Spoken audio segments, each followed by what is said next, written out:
We're here today to talk about a subject that lots of people have questions about. I get questions in my column and just in my business all the time from folks who are going through a divorce who have lots of questions about home ownership and how to deal with that with their divorce proceedings. We're here today with Kim Stewart from the Sanford Institution of Savings, and Kim is going to help us understand and get some information. Kim, good to see you. Hi, thanks for coming, Randall. We snuck off to my favorite coffee spot, Aroma Joe's here next to the banks, kind of talk about a touchy subject, but something that I've gone through myself. And the important thing is we just want to help educate borrowers who might be going through or getting ready to go through a divorce and understanding the importance of their obligations, whether they currently own a home or they're looking to position themselves to purchase a home. Mm-hmm. What kinds of things should homeowners be aware of when they're going through that process?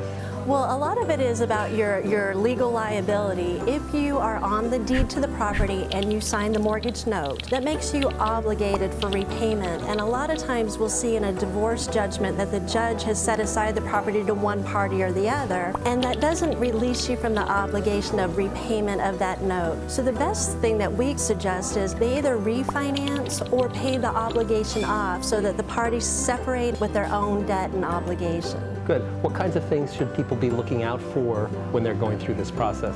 Well, I hate to do it, but a worst case scenario would be if parties did not get release from the obligation, but yet they deeded the property over and the other party stops making the payments. So now it's impacting your credit report. If it goes on to a foreclosure or a short sale, that too is going to impact. So you're going to live with that obligation and whatever that outcome and result is. I can't emphasize enough how important it is to get release from the obligation if you're not going to stay in the home.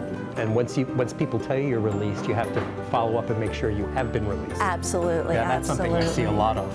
Another piece that we deal with a lot in the divorce is alimony and child support on the income side. You can use that income to qualify for another loan mortgage. However, the underwriting guidelines and parameters about documenting the receipt of that is very important. The guidelines are really strict in showing the documentation that you've been receiving that income for at least 12 consecutive months with no late in the frequency of the payment. So if you can prove that, you can use that to move forward in qualifying for a mortgage. Well, that's good. Well, Kim, thank you very much. Thank you, Randall. That was good. So we're here today with Kim Stewart from the Sanford Institution for Savings.